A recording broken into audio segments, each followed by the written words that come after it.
So I want to talk a little bit about when online learning makes the most sense. I know we've been living there for the last 14 months because of the pandemic.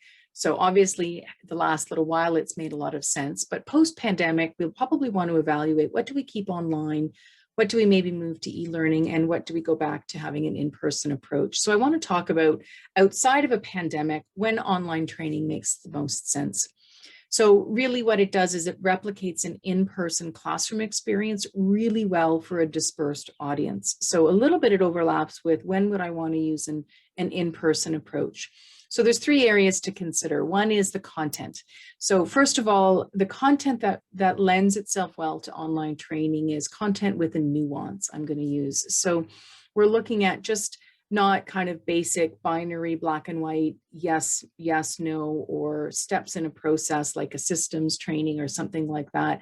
It's content where people need to kind of analyze it, and there might be kind of shades of gray. Examples are a lot of interpersonal training and content. So anything around leadership or communication skills or dealing with conflict, anything like that is nuanced and lends itself really well to a facilitated program. The other thing is you might want to consider online versus e-learning, for example, if the content is really specific to the organization. So e-learning, you can buy lots of stuff off the shelf. Online, you might want to create in-house and then have it reflect the organization's values or culture or processes. So if you have a communication process that you use or a feedback model that you use, if you deliver it online, you can make sure that you incorporate that so you have a consistent message. The other consideration is how stable the content is. So with e-learning, I talked about last time that you want to have content that's really stable and is not going to change. Online gives you a little bit more variety in that. In person, it can change and the facilitator can just kind of adjust on the fly. But with online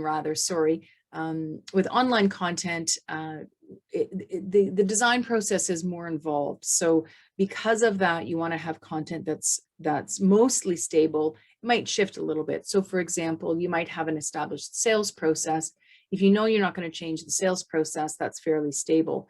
But if maybe a step in the process, the name changes or something like that, that kind of change you can accommodate with online easily, not so much with e-learning.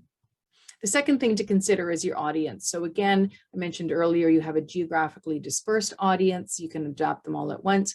If there's variation within your audience, then online is really good because your facilitator can adapt to that audience in each session. So there's a little bit of flexibility there, which is nice.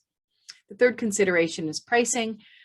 So having an online program obviously requires a platform like MS Teams or WebEx or Zoom. So there's a cost there.